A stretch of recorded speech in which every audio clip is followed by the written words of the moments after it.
Kiley, welcome to Luminary, and today we're doing a podcast about running your own business. And today we are joined by Gemma. Hi. Don't be nervous, it's all good. I know, I'll be fine. So, Gemma, thank you for coming on our episode today. Thank you for having me. Tell us a bit about your business. I own Regain Fitness in Belper, which is a women's only fitness studio, primarily focusing on building strength and building confidence for women of all ages, starting from like teens right the way through to pensioners. We cover it all. So what's your what classes do you offer at the I moment? offer classes for women on their own.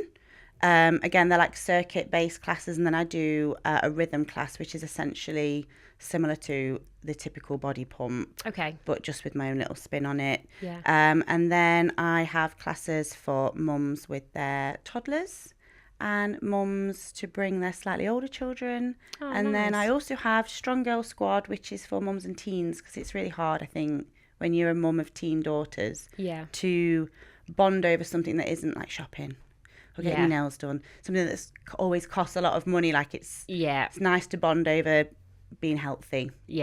Oh, it's a nice idea. So you're based down at Belper? Bradley Mill. Bradley Mill. And how long have you been there for?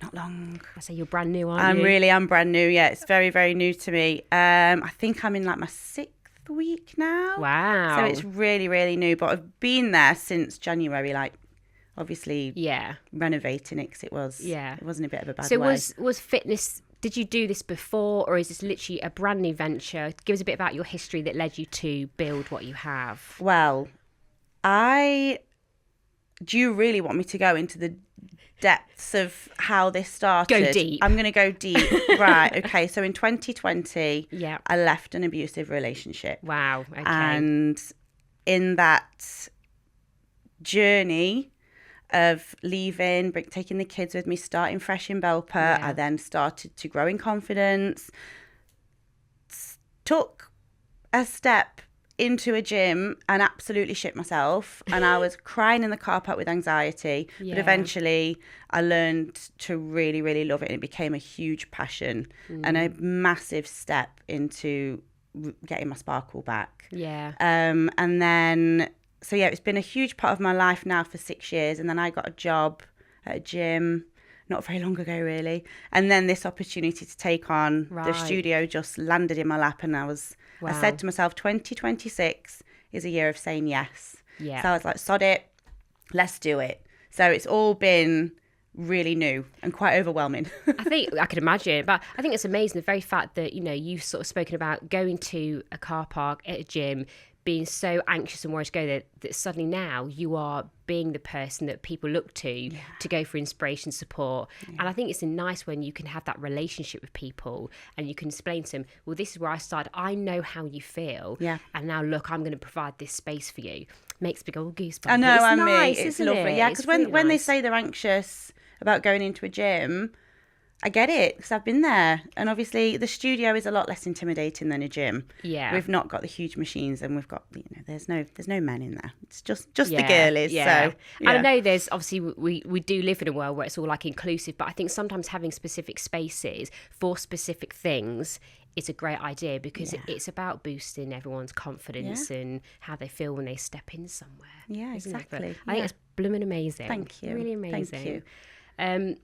In terms of obviously talking about business and running your own business, what kind of challenges do you feel like you faced with setting up something brand new, and how have you built like your brand, your reputation, just to get your people through the door? I think as far as brand goes, I've kept it really true to me and what I like aesthetically. And I think that has actually already built a really good brand. Like when I set up my Instagram page without announcing anything, a lot of people were like, what's this? Is this Gemma's? Right. Because it was so similar to just how I dress and the things I'm into aesthetically, that it all just kind of aligned.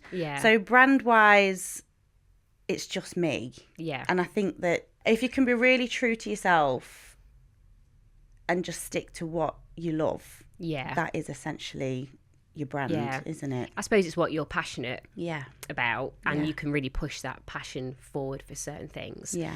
So talk to us about your social media. How have you found getting online, promoting your business through socials? Because a lot of people, they struggle, they don't know where to start. What have you done to kind of help put yourself out there? I love social media. Oh, that's good. Yeah, I'm an oversharer. Yeah. So I don't really struggle in that respect. Like, I don't mind videoing myself waffling on. But I find people are really stingy with their follows. Right. I've been doing a competition now for ages just to try and get to 1,000 followers so that I can go live on Instagram. So you can't go live, can you, if you've got less than 1,000 followers? And it's like taking a really, really, really long time to get there. So if you want to follow me, please do. Oh. But it is hard because you have to think all the time, don't you? Can this be content? This is content. I've got to film this, and it can be. You can kind of lose your passion for it. Yeah, and I think it's surprised as well what people see as valuable content as well. I mean, what you think could be really valuable and think, oh, I love this, I'm going to post this. It actually doesn't have a lot of engagement sometimes. It's really difficult. Yeah. So I'm going to segue in a little bit to some of our services, just to get your opinion, basically. So obviously we've got our podcast studio, which we allow business to come in, they can hire the space and promote. Is it something that you feel like within your industry and your business, would you think, yeah, I can see how this can work for businesses? Like, how would you potentially use it to target getting your live audiences, like your followers and things like that? I've never thought of that before, but I've always thought it'd be really cool to do a podcast, and here I am doing one. I think for me, it would be useful to have more experienced fitness professionals in to ask them their advice and how they have achieved what they've achieved. I think it's good because, that's the whole point of podcasts. It's discussional. You get to know things. And I've actually spoken to a lot of people locally recently who have said about, we get businesses together and just have general discussions. You know, I've had a hairdresser say to me that, you know, they'd like to sort of talk about what goes on and like the gossipy side of things. Yeah. So you can kind of do with it what you want to do. Yeah. But I suppose if you've got the aesthetics and stuff behind you, it's more engaging for people to look at as well, isn't it? Oh, absolutely, yeah. And I know, I mean, do you struggle much with, obviously, with fitness sometimes, it's hard to capture exactly what's going on to show people, look, this is what we do. Because I find social media is a bit of a sneak peek into look at us and look at what we do. But if you've got people busy moving around doing stuff, I find you hit a barrier of people don't want to be recorded, don't want to be filmed. So how can you capture your space? It's hard. And your atmosphere. It is really hard. Yeah. And I think sometimes, obviously, the podcasting, you can use that. But in terms of like videography and your photography, it's a step towards, yes, I've got to invest in this, but it does go a long way when something's visually captivates people. What makes them look and go, oh yeah, I want to pick that. But your place in particular, you've got a very visual, aesthetic kind of place. Yeah. So talk to us briefly about your decor. Right, I love all things 80s and 90s. Yeah. Especially the fashion from those eras.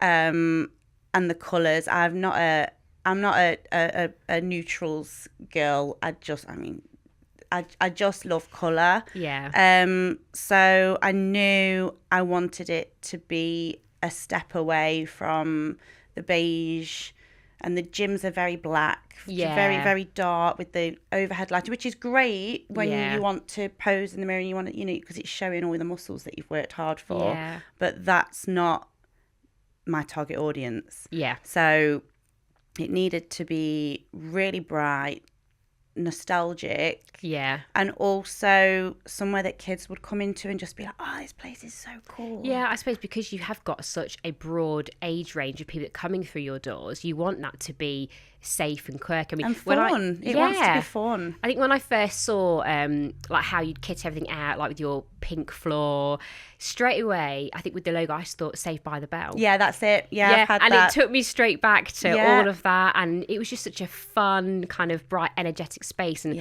I think, that's what you want, isn't it? Really? I've had Saved by the Bell, Miami Vice. What's something else that someone has said? Clarissa Explains It All. Yeah. Can you remember that show? Yeah. So all those 90s that takes us back to our childhood. Yeah. That's that's what it's achieved, I think. And oh, that's good. Yeah, I love it. So for your social, do you think there's anything that, if you your ideal kind of like how you could capture it, Yeah. do you think you could utilize like photography, Oh, videography? absolutely. Yeah. Because when you're deep into instructing a class, your priority is not, oh, I'm gonna record this. Yeah. Because you're instructing a class, and I've got a lot of beginners, like literal, never really even done like a shoulder press. Like they don't know, they've never done it.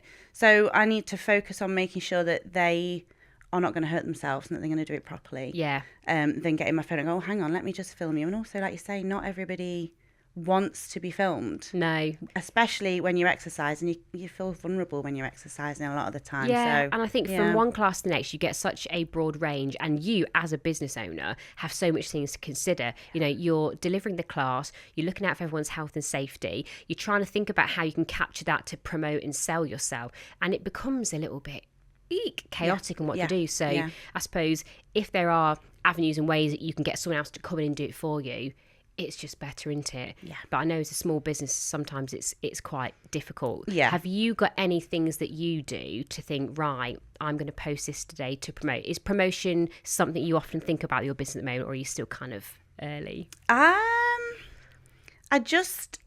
Honestly, when I tell you I'm winging it, I really am just winging it. We all are. Yeah, I'm winging everything, and it's overwhelming, guys. Oh.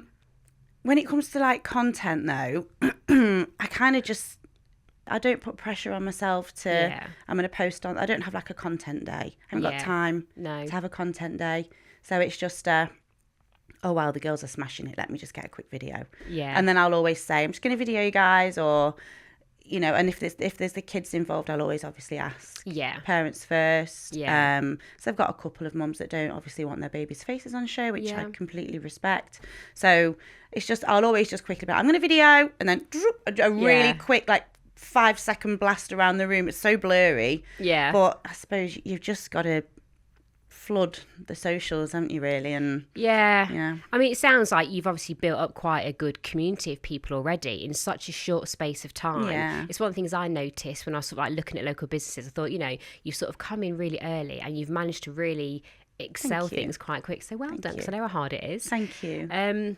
All right. So what I find for people that I think people find interesting is actually to talk a little bit more about the nitty-gritties of running a business. Okay.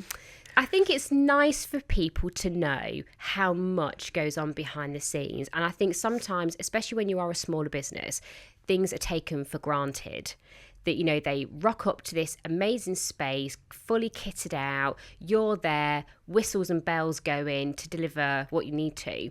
And actually, I think it gets lost, the work that's gone into that. Yeah. You know, and it also doesn't take into fact or to consideration, you might have had a bit of a rubbish day and suddenly you've got to go, you've got to turn it on. Yeah. So in the space of you thinking of finding where Regain Fitness is now and doing all the building up to it, all the decorating, all the renovations to opening, give us a little bit, if you're able to, about what was the highs and the lows, essentially. What was the great parts? What was the, oh my God, what am I doing parts? The greatest parts are just the women that come through the door. Honestly, they're so inspiring, and they're all just genuinely so incredible. Yeah. And to see the repeat faces coming through, then you know, that you can see the connections being made in the room. That's the reason why I do what I do. But there are a lot of tears and sleepless nights and stress and thinking, oh my God, this isn't going to work, and the pressure to try and keep growing, thinking my classes aren't full enough. Like I'm trying to organise a Taylor Swift themed little like class with friendship bracelet making, because it's my 40th very soon, and I just thought it'd be a really nice way, but like no interest in it at all. And the stress of me thinking, oh my God, like I really wanted to do this and I might have to cancel it because I've only got one person, but you know, so there's a lot behind the scenes that really really, really silly little things as well, just like I need to buy some new barbell clips but I can't get them off the web. Like I can't get them off the website. I want to get them. It's really stupid things. Yeah. And then working a almost full-time job alongside that. Yeah.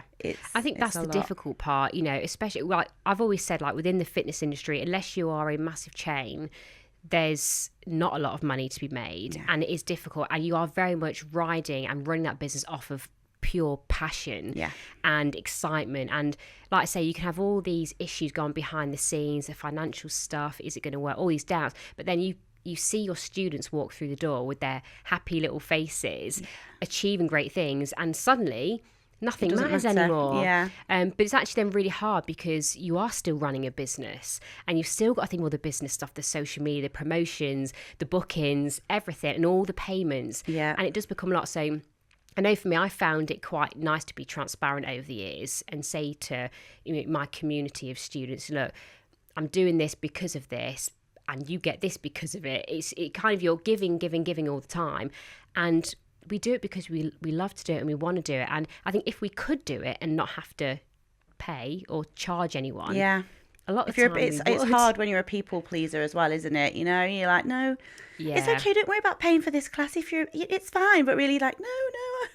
It is a lot, but it is good. And I think sometimes just perseverance, you have to kind of keep going. And I think it's changed a lot since we had COVID. A lot of industries have changed the way things are done. There is much more of an online presence now as well. Like, you need to be online. I know when we had COVID, I was trying to run classes in my garden on Zoom and stuff. And it's okay for a bit, but then you go back thinking, it's just... I can't imagine how stressful that must have been for any business, but never, you know, especially like gyms. I don't know how they managed. It feels like a whole different world now. And I think for me, I was just incredibly lucky that I call them my community of students, because they are that your little family, aren't they, really? And it was only because they wanted that space to come back to that they carried it on. And even that alone is just so heartfelt, isn't it? To think that someone values what you do so much, but then you want to say, but pay me for it. I know. Pay me for it and I'll stay around forever. But you feel bad, don't you? Being like, So you're 6 weeks in. What do you see as the future? What can you see happen? What would you like to achieve in this rest of this year, let's say? The rest of this year? If I just can, I'm not trying to put too much pressure on myself to achieve huge things, because then I feel like I'd just be setting myself up for failure. I think if I can have a little bit of money in the bank to invest back into just buying some new equipment, buying some extra dumbbells, just little things like that, I'll be more than happy. Like, can you see yourself doing a little podcast in the future, maybe? Will there be a Regain podcast? I don't know who I'd have on it. Would you come? I'd come. I'd come. You came to mine. I'd find somebody. Probably. I don't know. Even just like to chew the fat over stuff. You know, it's interesting. I think there's a lot of people who are like-minded that want to talk about certain topics, especially when it comes to running a business.